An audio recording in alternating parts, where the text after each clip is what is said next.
ॾिसो न संजीदा पीपल्स पार्टी कीअं संजीदा थिए। यूसी सतह खां वठी असां तहरीक शुरू कई आहे। पंहिंजे पार्लियामेंट जेको जाते आवाज़ मां ॿुधी बि सघनि ऐं हुननि ते असर बि थिए, सिंध असेंबली करारदाद पास कई आहे। असां रोडनि ते आहियूं, सभई वर्कर जेके बि आहियूं। असां 70% जेको आहे पंहिंजो ज़राअत ते सिंध हले थी। हाणे उहा 70% असांजी बंदि थी वई त असां किथां जीअंदासीं? असां हे जेके लटा हे अछा पायूं था, सुठा पायूं था, हे किथां पाए सघंदासीं? त हे मरण जीअण वारो मसइलो आहे साईं। असांजो पंजाब बि भाउ आहे। पीपल्स पार्टी वफ़ाक़ जी अलामत रही आहे हमेशह। असां पंजाब या कंहिं सूबे मां बि उहो न आहियूं, पर हर कोई भाउ पंहिंजे हिसे जो पाणी खणे ऐं हिसे जेको असांखे विरहायल आहे।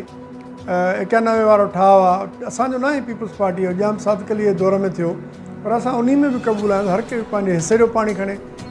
परसेप्शन त इहो आहे त कैनालनि जे हवाले तां जेका पीपल्स पार्टी जी नाक़िस पॉलिसी आहे उनखे मिटाइण जे हवाले तां हिकिड़ो पंहिंजो रुझान पैदा करण जे लाइ, अवाम खे हिकिड़ो मैसेज कन्वे करण जे लाइ न, पीपल्स पार्टी जी काई बि नाक़िस पॉलिसी काई बि कोन्हे।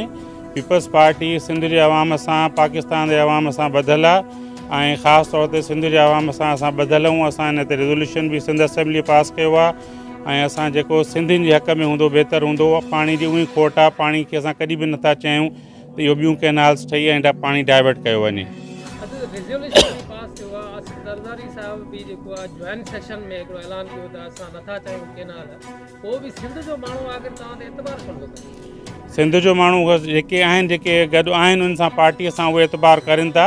बाक़ी जेके अलॻि बीठल आहिनि ऐं पंहिंजे लेखे आहिनि, उहे घणो जेको आहे तव्हांजे वीडियोज़ ऐं कैमरानि जी ज़ीनत घणा बणियल आहिनि। बाक़ी ॿिया त सभु बीठल आहिनि असां सां। महिरबानी।